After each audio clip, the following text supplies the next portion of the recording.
Everybody, you know where you are right now? You're at the 3rd annual Long Beach Comic and Horror Con. Everybody excited?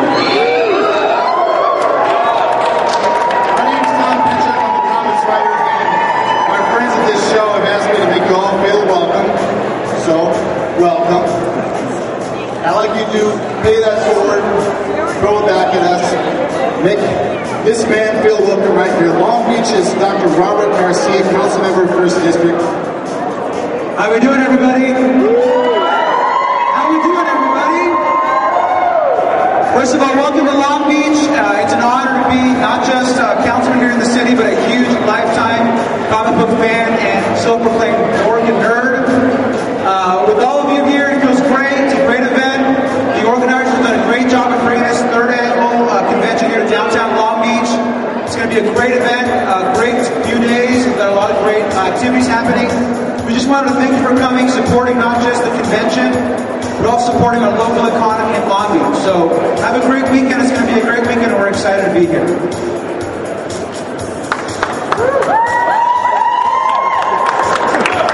Let's do some proper introductions.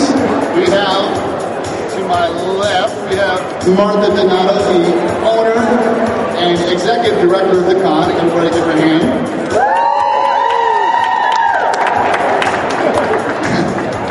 And to my right, Phil Lawrence, the con's owner and sales director. Please give him a hand. So we just wanted to thank you guys again for coming out to the 3rd annual and hopefully many more to come. And officially open the show to all. So welcome and enjoy. Thanks. Now, believe it or not, we got an even bigger show for everybody this year. Go on and try to guess how big the programming schedule is. That big, it covers the entire 1st floor of this show, this convention center. And the only problem is, though, is you want to pay attention to the signs on the panel room because, unfortunately, despite our best efforts, the programs you have might be a little different in some spots. They're printed in September, and things happen in the intervening time. People schedule shifts to pack more into the show. If you're smart, I don't think anybody's going to get lost, but just keep in mind you got to double check. Now, we've got some cosplayers here. Who else is in costume? Let me see. And who else likes to party? Well, you want to know there's going to be a masquerade ball tonight and a party with live entertainment and a cash bar. Go on and be there. You know, it's Halloween weekend. We're going to party it up tonight. You want to be there. You want to show up. Now, also, one other question. Who here likes original art? Let's show some hands. Huh? Yeah, oh, come on. Comics fans who like original art, there's going to be an auction today going on. You'll have an opportunity, you, everybody here is going to have an opportunity to win some exquisite original art. Just go on and seize the opportunity. Something to frame, something to put on the mantle, something to tell your grandkids about. Go on and check out that auction. All right, now last question. What is everybody doing on November 3rd and 4th, 2012? You planned that far ahead yet? Well, you better, because the 4th annual Long Beach Comic and Horror Con is scheduled already. We're going to be back. We want you to be back. It's going to be a great time to put the focus back on this show. Can we get a chant going? Can we show everybody in there how excited we are to be here? It's easy. Come on. Long Beach Comic Con. Long Beach Comic Con. Long Beach Comic Con. Long Beach Comic Con. Long Beach Comic Con. Ladies and gentlemen, the show is open. Go on in there.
I thought you moved them.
Anybody can bring up a black and white picture to me.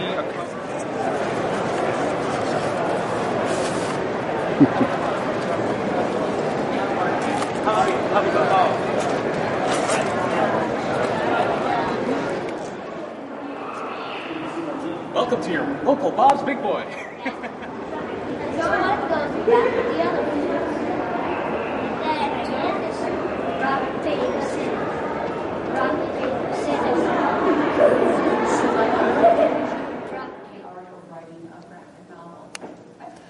So first of all, my name is Nora Serrano. I'm a professor actually at Cal State Long Beach, and I teach comic book courses quite a bit. The art of graphic storytelling, I look at it from text and image. So I've been doing this now for about 4 years, teaching classes at all levels, and so it's looking at that relationship between text and image. And hi, good morning. My name is Mike Buckley. I'm a writer. I'm not a graphic novel writer. I'm a fiction writer. So one of the things that interests me about graphic novels, though, is the way that they handle some of the things that, as a writer, a prose writer, as a fiction writer, that we do a lot of, like characterization, setting, getting ideas across.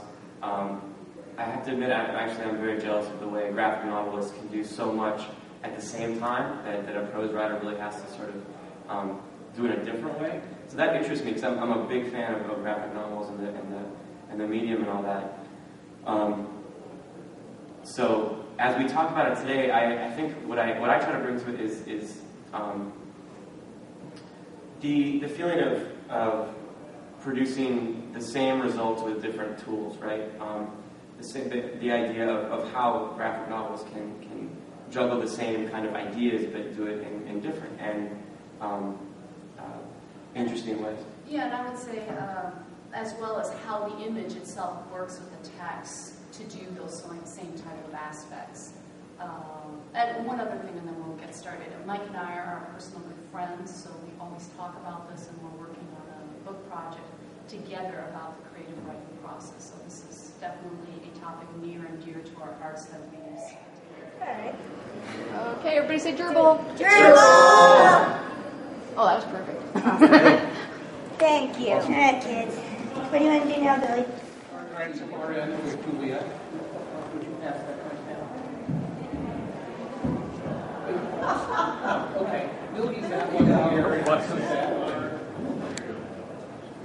Hello, I'm Julia Leewald, and I've been doing TV animation for a number of years.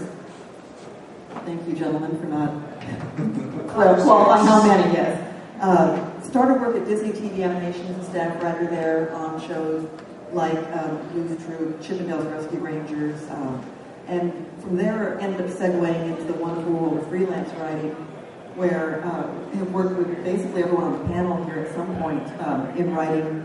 Worked on a show a long time ago called Skeleton Warriors, and also Sega Street Fighter, Mummies Alive, RoboCop Alpha Commander, have written freelance as well on things like the original X-Men the Animated Series.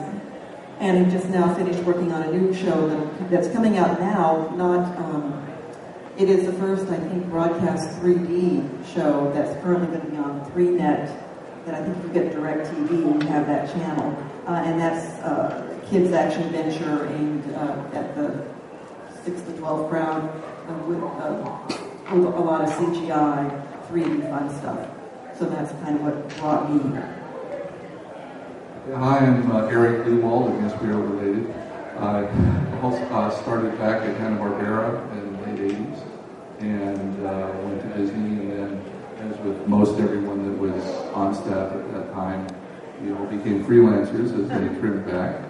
But as most people here who've been lucky enough to have made a job with this kind of writing, we're for everybody in town. You never know where your next boss is going to be.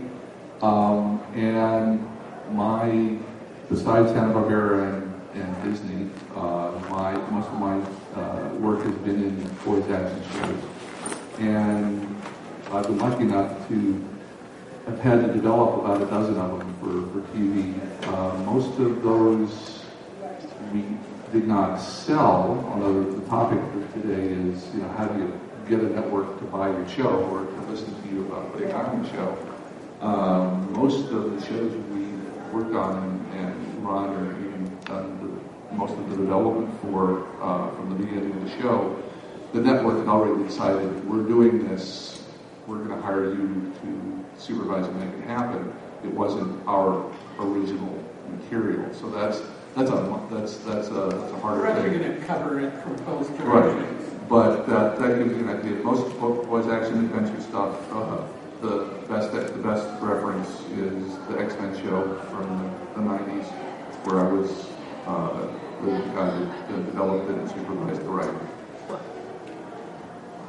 My name is Bob Steer. I'm a writer, story editor, and I teach at UCLA. I teach animation writing. I've developed several shows. I've assisted in the development of several shows. A lot of the shows that you develop, aren't actually produced, but there's a lot of development involved, which is a wonderful experience. The shows that I've developed that have gone were Transformers Beast Machines, a series for Hasbro called Action Man, and I also wrote a development for Speed Racer that I'm very proud of, even though they went in a very different direction.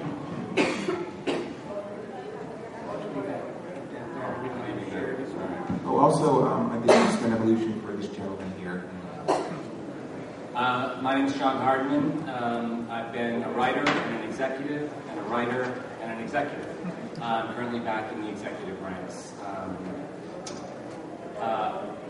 Being an executive is a result of how difficult it is to be a freelance writer, creator of your own animated series. Being a writer is a result of how frustrating it is to be an executive working on an animated series. So that's my experience. I've worked at Klasky Chupo, developed Wild Thornberries, created Rocket Power for the studio as told by Ginger, worked at DreamWorks, worked at Kids WB's, the head of programming there, developed such shows, blamed for such shows as X-Men Evolution, and other franchises that I supposedly ruined. And currently am working for Savannah Brands on Power Rangers and the Paul Brand Industries. Okay, and I, as I said, I'm Craig Miller. I've been writing animation since the mid to late 80s, starting on the real Ghostbusters. There are a lot of people walking around Ghostbusters costumes, but I don't know if they're from the TV show or the movies. So Ghostbusters 4. Ghostbusters 4, yeah. I created with my partner Mark Wolfman one animated series, Pocket Dragon Adventures, based on an existing property, but that was something that we created, developed, and sold to the networks. I do a lot of development of shows. Bob and I, a year ago, developed a show that we're doing right now called Playtime Buddies. We were hired to develop it. We're doing 52 quarter-hour episodes. That's going to go on the air sometime either December or June, depending. They keep changing their mind. I developed another show called Trash Pack, which is going on the air in December. And over the years, I've worked on quite a number of different shows, both as a writer and developing. And unfortunately, creating your own show is a difficult thing. A lot more shows get created than purchased and put into production, which is why so many of us also work in developing shows for our companies. We're going to talk about all of that. Creating is hard. Selling it is harder. Yes, selling it is hard. Live action or animation? Oh, good answer. What are we thinking of, right? Well, I think we're primarily in animation, but I think some of us have done a little bit of live action stuff. So I'll start with me. I'm Peter Paul. This is Carrie Leal. Yeah. Barry Caldwell, Leonard Robinson.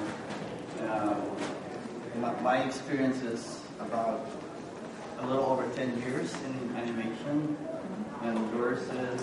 Oh, mine is like 2 years in animation. I'm a pretty recent graduate.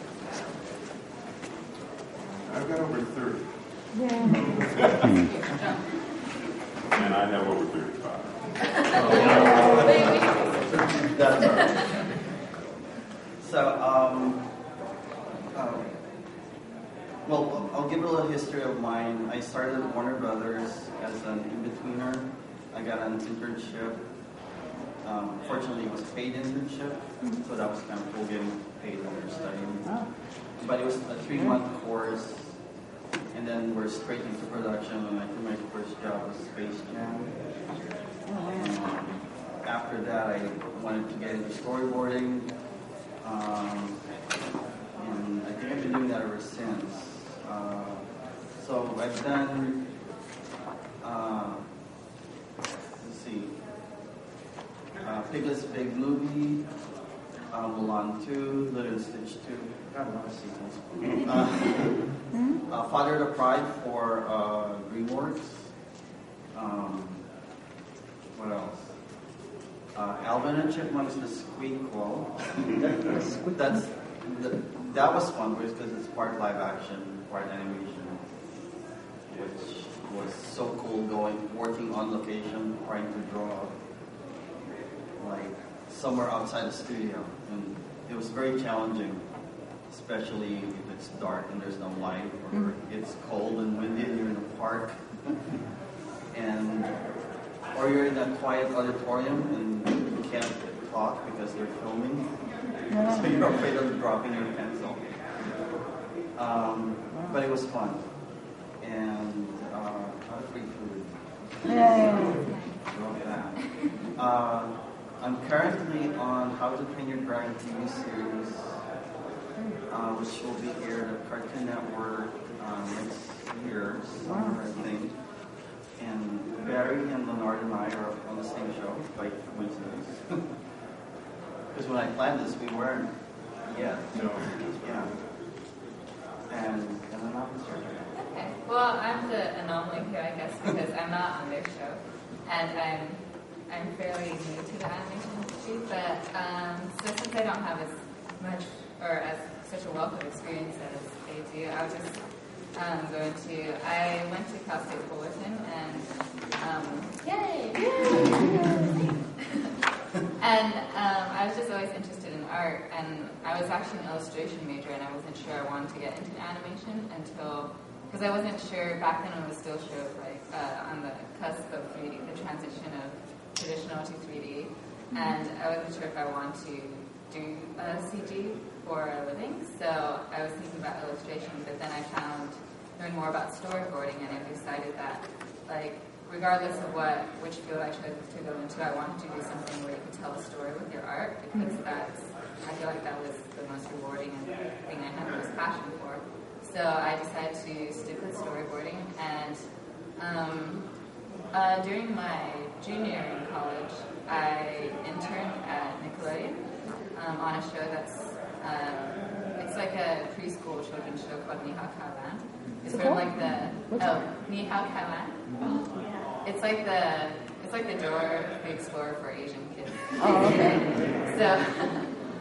So I interned on that show, and then through some connections I made on that show, I went back to finish school after I was done with that. And then I graduated in 2010, and then in April, I graduated in May, but in April of 2010 I got a call to get for a revisionist position at Nickelodeon.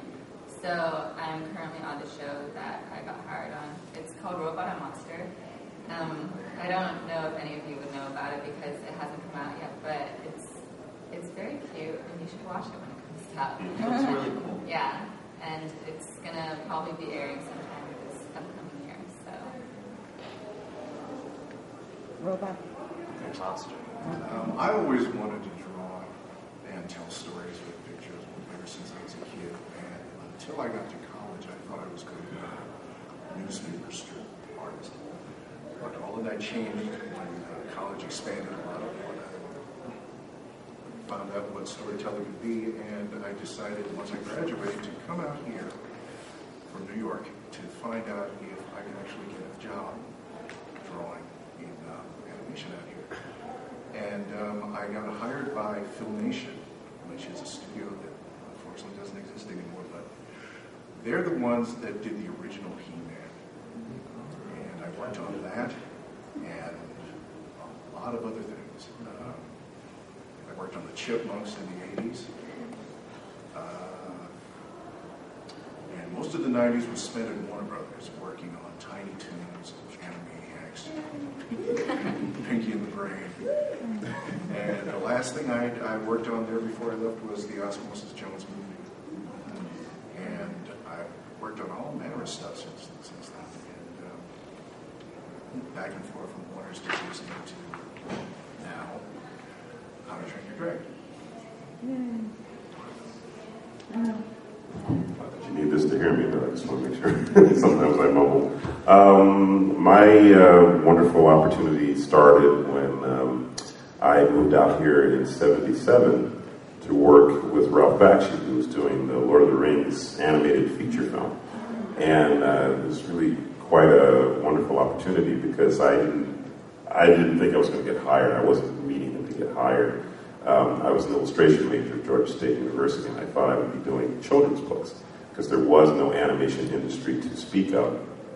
I heard that he was going to be in Atlanta and that he was on a junket to promote Wizards, which I'm sure you all are familiar with. So I thought, wow, I'll get a chance to meet a film producer. This would be great. So I went out and grabbed my portfolio, went down there. We had mostly paintings and stuff, a few life drawings. And so I just wanted to meet him and see if I had what it took to be in the business. I didn't expect him to hire me, which is what he did. He hired me. He gave me a plane ticket. He flew me out here, and I'm a 21-year-old kid. You know, I was about a semester away from graduating from Georgia State. And suddenly here I was doing exactly what I wanted to do, which was great. Well, the rest is history. I ended up staying here. And I went from working with Ralph on Lord of the Rings to working at Disney on The Fox and the Hound and Black Cauldron. On Mickey's Christmas Carol, I was an animator on that. I went on to work with Richard Williams, who, as you know, did the Roger Rabbit feature. I worked on several commercials with him and the Ziggy's Gift Christmas special. I went on from there to Marvel, to Warner Brothers. I worked with Barry on Tiny Toons, on Animaniacs. I was a director on Animaniacs. I was director on Sylvester Tweety. I was also a director on Tasmania.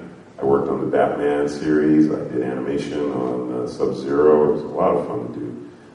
And since then, I've worked on feature after feature, TV series, so a long time doing stuff. I had my own studio for a while. I hope to again. And of course, now we're here working on the How to Train Your Dragon TV series. But it all started with me wanting to be an animator. I had done my own stuff at home, and I've even taught animation. I teach animation and storyboarding. So part of what we're talking about today is how to get into and how to stay in the business. And so hopefully, I can impart something helpful to you. So don't hesitate to ask. That's true. The unions